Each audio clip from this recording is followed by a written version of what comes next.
Hello and welcome to this episode of the Confessions from the Car podcast, the place where we unpack the complexities of being raised by an emotionally immature parent. I'm your host, Courtney, and today I am not in my car. As you can see, I'm coming to you live on location. Summers in Michigan, I think will see me doing the podcast from a variety of different locales. I'm going to try to keep this one in the event that the car is not the best option, depending on weather, rain, having to run the air conditioning, and that sound is going to be. I don't think that's conducive to a good podcast. Neither is this wind, but we're going to have to roll through and soldier through. So today's episode is a part one of a two-part episode, or edition, I should say. And it's called How to Lose Your Daughter. So this is How to Lose Your Daughter, part one. We're going to kick things off with a letter from Edie. I think that a lot of us will be able to identify with Edie's plight. And then what we're going to do is I'm going to give my 2 cents of what I think the 3 main things are going on with Edie's mother that basically contributed to why Edie had to write this letter in the first place. So that's going to be our first part. The second part of this How to Lose Your Daughter edition. In the second part, we're going to unpack how Edie's mother's shortcomings are essentially proving to be a self-fulfilling prophecy. Okay? Edie's mother claims that she wants to have a close relationship with Edie. She wants to stay connected to her daughter. But I don't think that Edie's mother realizes that the very thing that she says that she wants, she's actually poisoning, okay? And I don't think she realizes it. And I don't even know if you were to point it out to her, because if someone is committed to misunderstanding you, if someone is committed to not taking accountability for their actions, there's nothing that we can do. Even us as their adult children, there's nothing that we can do to make them see. Okay, if they're committed to not seeing, we are going to have to walk this road, embark on our journey to healing, without the comfort and the confirmation that our parents understand. They may never understand, and we will have to just accept that.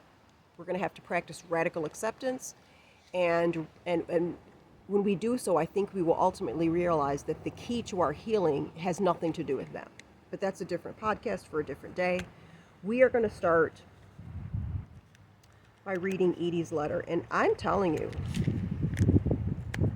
when I read this last week, I framed this entire episode around Edie's letter, because Edie's letter basically crystallizes the reason I launched this podcast. You know, when you're abused sexually, it bears no reiteration, no explanation why and how that is so very painful. Similarly, if you are abused physically, right? Even if someone doesn't hear your story, doesn't know your story, can't identify with your story, they see the scars. Enough said. But when the abuse that you've endured is covert in nature, and even worse, when it's couched and camouflaged as love and connection, it's really attachment. What we've been led to believe is connection is really attachment. It's one way, it's parasitic, okay? But we're led to believe all our lives that is connection. When you are basically bred to believe that the person who loves you the most is incapable of hurting you, but yet your body can tell you, even when you're knee-high to a grasshopper, you can not even be a teenager yet, and you know something, your body is starting to revolt in so many cases with some of the stuff that's going on with emotionally immature parents, but you don't have the language to characterize it. When that is your legacy, when that is your generational legacy, and you try to explain to people who have loving parents, they have no freaking clue of what you're talking about. They will look at you as if you have 5 heads. They simply can't grasp how a parent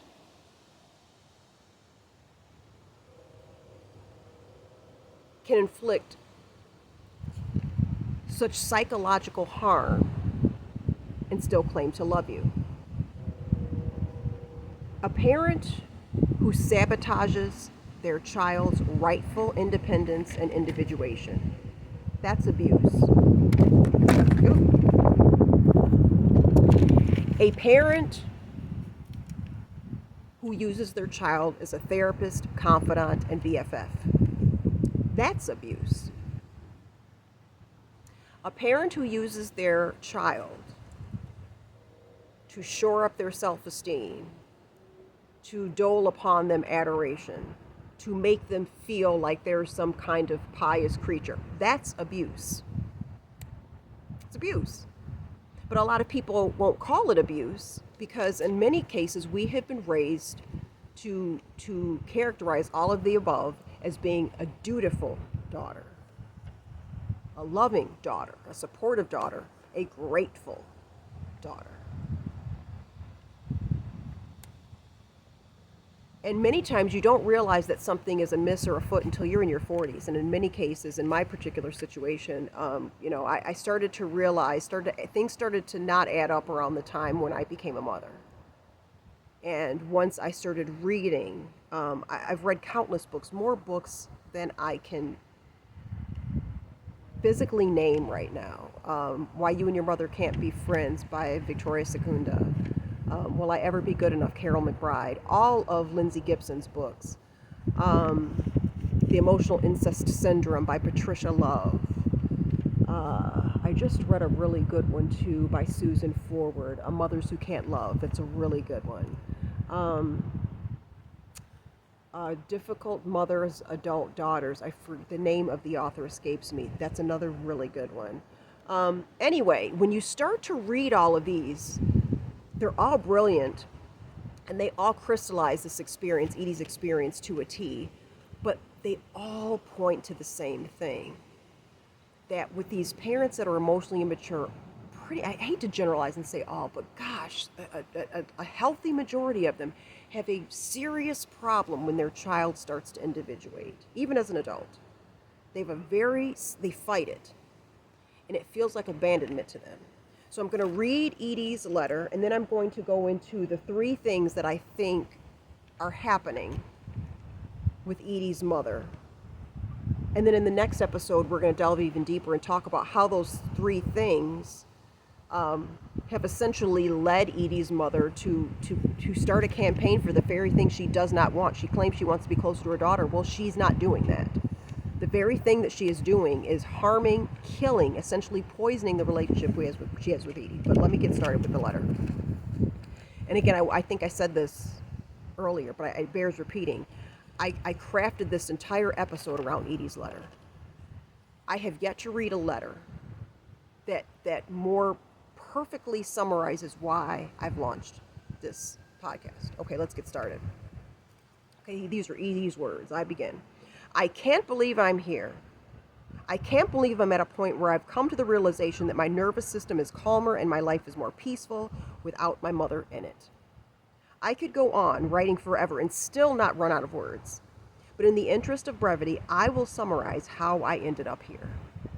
I'm currently in my 50s, and I am the only child of a woman, my mother, who has made me her entire life. Growing up, I always thought we were close. But upon further inspection, what I was led to believe was closeness was actually enmeshment. Emotional caretaking from my end and emotional fusion from her end.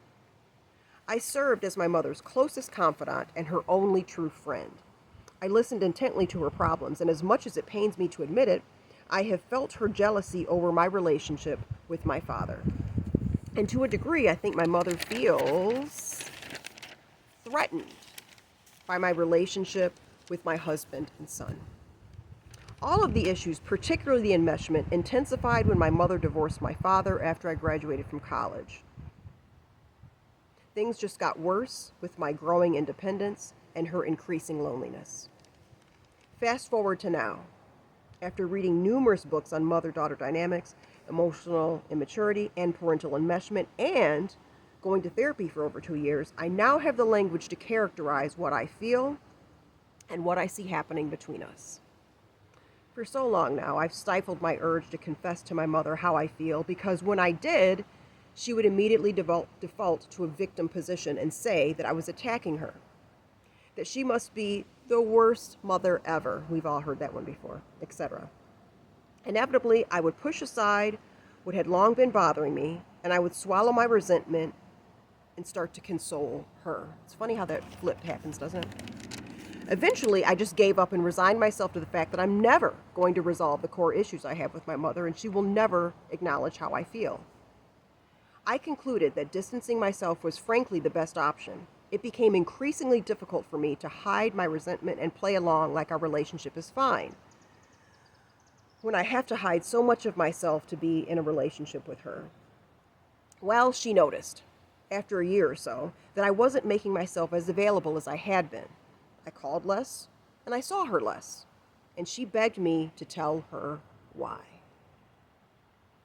In a desperate attempt to make her understand, I divulged everything, that I was resentful about being her therapist, that I was angry about the parentification. And for those of you who don't know, parentification is a role reversal in which the child and or adult child becomes the parent in the relationship, becomes the leader, the therapist, the caretaker, and the parent then sucks from the child. It's a role reversal, okay? I also explained that I did not like how she used me as a pawn during her divorce from my father. If my child had confessed this to me, I would have first apologized, and then I would have acknowledged his feelings. But it is clear to me that my mother is either not willing or even able to do that. She did not apologize. She did not take any accountability, but she implored me to, quote, tell her what she can do to fix us. Her response made it increasingly clear to me that she wasn't truly interested in change. She didn't want improvement. She wants to know what she can do to make me return to the role I had played in her life for my entire life. She is all too content for us to keep things light and extremely surface level, not too deep, as long as I continue to entertain her by going for coffee and lunch, which ultimately absolves her of her loneliness. As long as we do that, my mother thinks we're fine. In my mother's mind, mothers and daughters go out for coffee and lunch, daughters stay and roll, and both mother and daughter pretend everything is fine. I don't know why I'm writing you. There is unfortunately nothing you can do. But then I do know why I took the time to write you, actually. I'm seeking validation, a place to unload aside from therapy. I know that here, she put here in caps, I know that here I am not alone. Signed, Edie. Well, Edie, let me just start by stating the obvious. You are absolutely unequivocally not alone, okay? And I said it before, and I'll say it again because it bears repeating. Experiences like Edie are the reason I started this podcast. Because, again, if you don't know any of this stuff, it's very hard to identify this kind of abuse. As I said before, resisting, revolting, framing your adult child's individuation as betrayal is abuse. It's abuse. It's the kind of abuse, in fact, that is the ultimate mindfuck because you don't even realize it's abuse. You find yourself, in your 30s, 40s, in some cases 50s, like Edie, where you are trying to do what is the ultimate form of mental gymnastics of trying to figure out how you can still prioritize your parents in the most unhealthy way when the bulk of your energy and time and resources should be going toward your spouse and your children and of course yourself. But you cannot do that when you have an emotionally parasitic parent. My husband always likes to use this term, you can't serve two masters. And there is a reason why when we married, we did not exchange vows with our parents. There's a reason why we don't exchange the vows with our parents. You cannot cleave to a partner while you are still joined to your parents. Now, I'm not saying banish your parents from your life. I'm not saying don't love your parents, but there has to be a clear shift in priorities.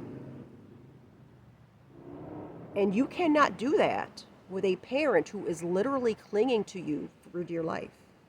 You can do it, it's just difficult. And you know what? The worst part about it is, after you untangle yourself, your parent still probably is not going to understand it. And they're not going to bless your independence. That is the legacy of this kind of generational trauma. I'm going to tell you what I think is going on with Edie's parents. And I have a feeling that those of you who are listening and watching who have parents like Edie's, I think you're going to agree with me on this. Now, it bears repeating that I am not a doctor. I'm not a therapist, so therefore I am not your doctor, nor am I your therapist. But I've walked in Edie's shoes. And I have read, listened to, conversed with countless individuals who also know what it's like to live with Edie's plight. And there is a certain synergy that runs through the line of parents, emotionally immature parents, those who possess heavy borderline personality disorder traits, heavy narcissistic traits. There is a common through line here. And I'm going to share with you what those three things are. If you unpack, you get to the bottom of a emotionally immature parent, one whose traits are so profound and so robust that they're having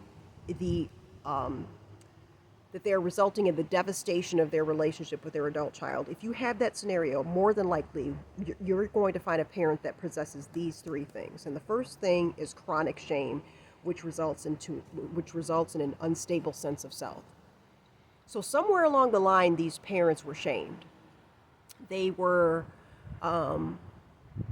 received insufficient love and care from their caregiver that resulted in them essentially separating from themselves. Whatever happened in the childhood of Edie's mother and a lot of these parents made them believe that their real self was fundamentally bad, that they had to hide themselves, that they are in fact flawed. Now, a distinction that I want to bring up here, because it's very applicable, is that guilt is I have done something wrong. Okay, that's when we feel guilt. I did something wrong. Shame, however, is far worse than guilt, because shame says I am wrong. Just by breathing and existing, I'm wrong. There's nothing I can fix that. That's what is underlying with a lot of these parents. Something happened. We don't know what it was, because a lot of time these wounds were created before we even came along. And you want to know something even worse, is that sometimes these parents are not even aware of this. This happened deep into their childhood. They don't even know. They're running from something that they have no consciousness of, but it damn sure happened, and it damn sure affected them in a most negative way. So the first thing that we have is an unstable sense of self, where the parent cannot be him or herself, and they feel like they are fundamentally flawed. Many of them don't even acknowledge this. Many of them don't even know this. But I maintain that that's the first thing. And the second thing is that because they are full of shame-filled, because they are unstable with their sense of self, then they realize, I need to put on a mask. I need to put on a mask so that I can be better, so I can be this exciting new person who will never, ever be hurt again.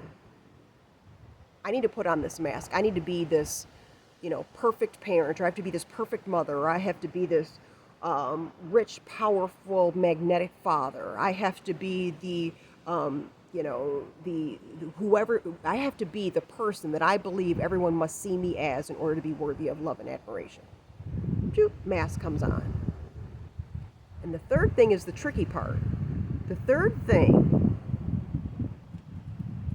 everything I want to say, whether the mask works, hinges on number 3. The mask only works if we confirm it. It's deep. Let me explain.